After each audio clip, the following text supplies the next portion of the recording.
హైదరాబాద్ నగరంలో ముఖ్యమంత్రి గారు తీసుకొచ్చినటువంటి ఒక హైడ్రా పేరు పెట్టి ఎక్కడైతే చెర్లు ఉన్నాయో ఆ చెర్లలో అక్రమానికి గురైనటువంటి చెర్లన్నింటినీ కూడా మంచి చేయాలి అన్నటువంటి ఆలోచన ఆ చెర్లలో ఉన్నటువంటి పెద్ద పెద్ద బడాబాబులు కానీ వీళ్ళందరూ కూడా కబ్జకు గురైనటువంటి ఆలోచన ఉంది కాబట్టి ముఖ్యమంత్రి గారు ఈ గతం నుంచి కూడా నడుస్తూ ఉంది. దానికి ముఖ్యమంత్రి గారికి హైడ్రా వలన ప్రజలకు మంచి జరగాలని ముఖ్యమంత్రి చేసినటువంటి హైడ్రా ఏదైతే ఉందో దానికి నేను పూర్తిగా అభినందిస్తూ ఉన్నాను.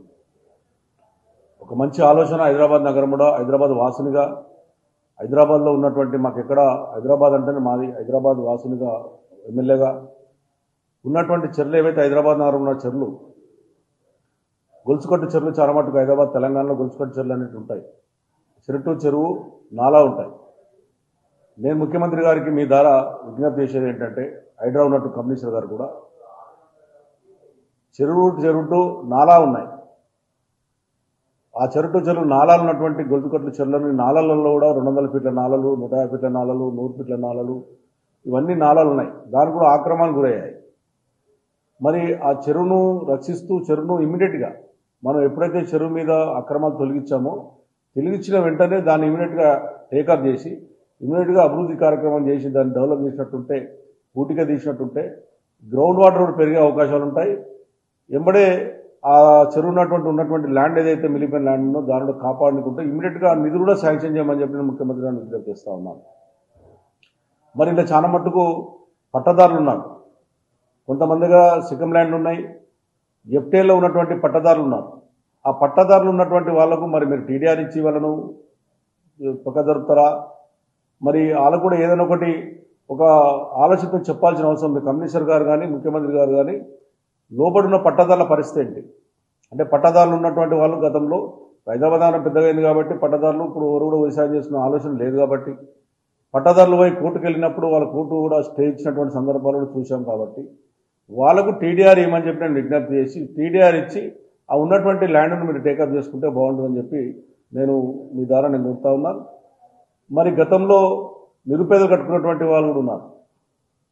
నిరుపేదలు కట్టుకున్నటువంటి వాళ్ళు చెర్లలో వాళ్ళు పుణ్యానికి ఎవరు కట్టుకోలేదు. చాలామంది ఎవరో వచ్చి అమ్మి నిరుపేదలు కొనుక్కున్నారు. మరి అలా పరిస్థితి ఏంటి? మా దగ్గర ఒక చెరువు ఉంటుంది. దాని పేరే రాజీవ్ గాంధీ నగర్ అని పేరు ఉంది. గతంలో మీ నాయకుని పేరే పెట్టారు. మరి ఇప్పుడు చూస్తే కొంతమంది చెర్లో ఉన్నట్టుగా రికార్డులు ఉన్నాయి. మరి దాని పరిస్థితి ఏంటి? ఆ నిరుపేదల పరిస్థితి ఏంటి? అదేవిధంగా ఇవాళ సాఫ్ట్వేర్ ఉద్యోగస్తులు చాలా కష్టపడి వాళ్ళు ఉద్యోగంలో పైసలు లేక లోన్లలో పోయి వాళ్ళు కొనుక్కుంటారు. కొనుక్కున్నప్పుడు వాళ్ళు పేపర్ చూస్తారు. యాక్చువల్గా మున్సిపల్ పర్మిషన్ ఉందా, హెచ్ఎండిఏ పర్మిషన్ ఉందా అన్ని చూసే కొనుక్కుంటారు. మరి మీరు వచ్చేసి అది చెర్లా ఉందని చెప్పి ఇమీడియట్గా డిమాలిషన్ చేశారు. మరి ఇప్పుడు కొనుక్కున్నటువంటి వాని పరిస్థితి ఏంటి? అమ్మినతో డబ్బులు ఇప్పిస్తారా? మరి పర్మిషన్ ఇచ్చినటువంటి కమిషన్ కానీ హెచ్ఎండిఏ కమిషన్ కానీ అదేవిధంగా మున్సిపల్ కమిషన్ సస్పెండ్ చేస్తారా? దాని బదులు ఎవరైతే బాధితులు ఉన్నారో ఇరిగేషన్ డిపార్ట్మెంట్కి సంబంధించిన వాళ్ళు కానీ రెవెన్యూ డిపార్ట్మెంట్కి సంబంధించిన వాళ్ళు కానీ అదేవిధంగా ఎవరైతే మున్సిపల్ అధికారులు ఉన్నారో టౌన్ ప్లానింగ్ అధికారులే కానీ హెచ్ఎండిఏ అధికారులు కానీ వాళ్ళు ఏమి యాక్షన్ తీసుకుంటారు? అంటే మీరు ఇచ్చినటువంటి పర్మిషన్ చూస్తే ఈరోజు కొంతమంది నిరుపేదలు కొనుక్కున్నారు, కొంతమంది సాఫ్ట్వేర్ ఉద్యోగులు కొనుక్కున్నారు, కొంతమంది బిజినెస్లు కొనుక్కున్నారు, కొంతమంది ఏదైనా షాప్ పెట్టుకుని కొనుక్కున్నారు. వాళ్ళ పరిస్థితి ఏంటనేటువంటిది కూడా వాళ్ళకి క్లారిటీ ఇవ్వాలి. వాళ్ళకి ఏ రకంగా రికవరీ చేసి వాళ్ళకి ఇస్తారు? వాళ్ళు లేకపోతే వాళ్ళు నష్టపోవాలి. మీరు నిజంగా మీరు అక్కడ ఉన్నటువంటిది చూడకుండా కొన్నారనడానికి కారణం ఏంటంటే మీరు ఇచ్చినటువంటి పర్మిషనే ఈ రోజున వాళ్ళు లోన్ తీసుకోవడం కానీ వాళ్ళకి వచ్చేటువంటి ఆలోచన ఉంటుంది. ఇప్పటికే కొన్ని బిల్డింగ్లలో లోన్ తీసేసుకొని వాళ్ళ నెలలు కూడా వాళ్ళ పేమెంట్ కట్టే అవకాశాలు ఉన్నాయి కాబట్టి వాళ్ళ పరిస్థితి ఏంటి అది కూడా ఒకసారి ఆలోచన చేయండి. ఎందుకంటే ఒక మంచి స్టెప్ వేసేటప్పుడు కొన్ని కష్టాలు వస్తాయి. ఆ కష్టాలను మనం బాగా చెప్పుకోవాలంటే ఒక్కొక్క చెరువు ఒక్కొక్క కాన్ఫరెన్స్లో ఉన్న చెరువుల మీద ఒక విశ్లేషణ ఒక ఆఫీసర్ని ఒక నోడల్ ఆఫీసర్ని అపాయింట్ చేసి ఒక కాన్ఫరెన్స్కి ఉన్నటువంటి మనకున్న 24-30 కాన్ఫరెన్స్ ఉన్నాయి. ఆ 24-30 కాన్ఫరెన్స్లలో ఒక నోడల్ ఆఫీసర్ వేసి ప్రత్యేకంగా చెరువుల మీదనే దాన్ని ఏం చేస్తే బాగుంటుందని పెట్టి ఇది ఒక హైదరాబాద్ ఎమ్మెల్యేలను కూడా హైదరాబాద్కు సంబంధించిన ఎంపీలను కానీ హైదరాబాద్ ప్రజాప్రతినిధులను కూడా ఒక మీటింగ్ ఏర్పాటు చేసి ఈ రకంగా చేయబోతున్నామని చెప్తే ఇది బాగుంటుంది. ఎందుకంటే హైదరాబాద్ ప్రజలలో భయబాధలు కొంతమంది భయపడతా ఉన్నారు కాబట్టి దీన్ని పూర్తిగా తొలగించాలి. కొంతమంది హర్షిస్తారు, కొంతమంది బాధపడతారు. నష్టపోయినోడు బాధపడతాడు, నష్టపోయినోడు హర్షిస్తారు. నిజంగా ఇది ఒక మంచి కార్యక్రమమే. నా ఉద్దేశంలో హైదరాబాద్ నగరంలో ఉన్నటువంటి ఈ రోజున గుర్రం డెక్క విపరీతం పెరిగి దోమ, హైదరాబాద్ నగరంలో దోమలు విపరీతమైనటువంటి దోమ వస్తూ ఉంది. ఆ గుర్రం డెక్క ఎందుకు వస్తుందంటే ఆ చెర్లలో పోయి డ్రైనేజ్ కలవడం వల్ల గుర్రం డెక్క ఏర్పడతా ఉంది. ఆ గుర్రం డెక్క పోవాలంటే మన డ్రైనేజ్ వ్యవస్థను చెర్ల కలవకుండా చేసేటువంటి కార్యక్రమం కూడా ఒకటి చేయవలసిన అవసరం ఉంది. ఎప్పుడైతే గుర్రం డెక్కని గిట్ట మనం దాన్ని చేయగలిగినట్టుంటే బ్రహ్మాండం చేయొచ్చు. మా కేటీ రామారావు గారు ఉన్నప్పుడు ఉన్నటువంటి చెర్లన్నిటికీ ఎస్టీపీలు పెట్టడం కార్యక్రమం చేశాం. ఇప్పటికే మా కుకుట్పల్లి కాన్ఫరెన్స్లో ఎస్టీపీలు కనీసం ఒక 10 చెర్లు 9 చెర్లకు ఎస్టీపీలు కంప్లీట్ అయినాయి. ఇంకొక 10% ఉన్నాయి. ఆ ఎస్టీపీలు ఎందుకు పెట్టామంటే చెర్లలో నీళ్లు పోకుండా ఉన్నటువంటి డ్రైనేజీని ఎస్టీపీ ద్వారా ఫిల్టర్ చేసి మళ్ళీ చెర్ల వదిలి దాని ఫిల్టర్ ద్వారా చేసినట్టుగా గొలుసు చెట్లు ఏ రకంగా చేశాము.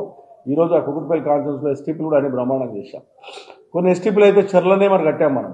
మరి దాని ఆలోచన ఏంటి? ఇవన్నీ కూడా న్యాయపరంగా ఉన్నటువంటి ఆలోచనతో న్యాయ నిపుణులతో చర్చించి చెరు హైదరాబాద్ నగర ప్రజలను మంచి ఉద్దేశం చేయాలని చెప్పి నేను ముఖ్యమంత్రి విజ్ఞప్తి చేస్తాను. మీరు తీసుకున్న నిర్ణయానికి నేను పూర్తిగా మద్దతు ప్రకటిస్తున్నాను. కానీ ఇవన్నీ ఆలోచన చేయండి. ఇవాళ మా దగ్గర బోయిన చెరువు ఉంది బోయినపల్లిలో. అక్కడ సుమారుగా 40 సంవత్సరాల కిందనే కట్టుకున్నారు. అక్కడ 40 సంవత్సరాల ఎస్సీ కానీ మొత్తం ఎస్సీలే ఉంటారు అక్కడ. కట్టుకున్నారు, వాళ్ళకి అన్ని ట్యాక్స్లు ఉన్నాయి, అన్నీ ఉన్నాయి. మరి ఇవాళ మీరు నోటీసులు ఇచ్చారు. మరి అలా పరిస్థితి ఏంటి? మరి 40 ఏళ్ల కింద కట్టుకున్నటువంటి వాళ్ళ పరిస్థితి ఏంటి? ఇవాళ వచ్చేసి బీద ప్రజల మీద నోటీసులు ఇవ్వడం వల్ల దానికి ఏం చేశారు? మీరు ఒక గుడి కూడా ఇచ్చారు. మీరు గుడి కూడా మీరు ఇలా మన నోటీస్ ఇచ్చారు. గ్రేవ్ గార్డ్కి ఏనికి అవకాశాలు లేవు. గ్రేవ్ గార్డ్ పెట్టుకునే అవకాశం ఉంది, కానీ గ్రేవ్ గార్డ్ కూడా మీరు నోటీసులు ఇచ్చారు. ఆశ్చర్యం ఏంటంటే ఓ టెంపుల్కి ఇచ్చారు నోటీస్. అట్లా టెంపుల్లకు ఇవ్వచ్చా? ఎఫెక్టేలు అందులో ఉన్నటువంటి 40 ఏళ్ల కింద ఉన్నటువంటి టెంపుల్ ఇది. ఆ టెంపుల్కి ఇచ్చారు. మీరు మున్సిపాలిటీ బిల్డింగ్ కట్టారంట, జిహెచ్ఎంసీ బిల్డింగ్ కట్టారట. మరి దాని పరిస్థితి ఏంటి? గ్రేవ్ గార్డ్ ఉంటుంది. చెర్లలో చాలా మటుకు ఎక్కువ పెద్దలు ఉన్నప్పుడు చాలా మటుకు చెర్ల పక్కకే గ్రేవ్ గార్డ్ పెట్టారు, వాళ్ళు కట్టారు. దాని కూడా నోటీస్ ఇచ్చారు. మరి ఇవన్నీ తీస్తే ప్రజలలో ఏ రకంగా బాధపడుతారో ఆలోచన చేసుకోమని చెప్పి నేను హైడ్రా కమిషనర్ గారికి, అదేవిధంగా ముఖ్యమంత్రి గారు కూడా మీ ద్వారా నేను విజ్ఞప్తి చేస్తా ఉన్నాను. ఖచ్చితంగా దీన్ని మీరు చేసే పని నేను పూర్తిగా ఒక శాసనసభ్యునిగా నేను మద్దతు ప్రకటిస్తూ ఉన్నాను. మీరు చేసే పనులలో ఎంబడే దాన్ని ఏ రకంగా ఉందో బీద ప్రజలకు అన్యాయం జరగకుండా, అదేవిధంగా ఉన్నటువంటి ఎక్వైర్ చేసే భూమిని ఎంబడే దాన్ని టేకప్ చేసి డెవలప్ చేసే విధంగా, అదేవిధంగా ఉన్నటువంటి పట్టదారులకు టీడీఆర్ ఇచ్చేసి పట్టదారులను కూడా తొలగించే విధంగా ఉంటే చెర్లు ఇంకా బాగుంటుందని చెప్పి నేను తెలియజేస్తా ఉన్నాను. రాజకీయాలకు అతీతంగా చేయండి, రాజకీయాలకు కక్షపూర్వకంగా చేయొద్దని చెప్పి విజ్ఞప్తి చేస్తా ఉన్నాను. ఒక్కొక్క పార్టీ చూస్తే, ఇలా బీజేపీ పార్టీ చూస్తే రాష్ట్ర అధ్యక్షుడు ఒక మాట మాట్లాడుతున్నాడు, వాళ్ళ ఎంపీ ఒక మాట మాట్లాడుతూ ఉన్నాడు. ఈ రకమైనటువంటి కక్ష సాధింపులు పోకుండా మీ వ్యక్తిగత కక్షలతోని ఒక పార్టీని టార్గెట్ చేయొద్దని చెప్పి విజ్ఞప్తి చేస్తా ఉన్నాను. మీరు చేసే పనికి ఒక శాసనసభని మద్దతు ప్రకటిస్తాను తప్ప బీద ప్రజల దగ్గర రావద్దు. అదేవిధంగా ఇలా 40,000 మంది డబుల్ బెడ్రూమ్లు ఆ ప్రభుత్వం మా ప్రభుత్వం ఉన్నప్పుడు 1,00,000 ఇళ్ళు కట్టాం. 61,000 మంది డబుల్ బెడ్రూమ్లు ఇచ్చాం. ఇంకా 40,000 డబుల్ బెడ్రూమ్లు ఉన్నాయి.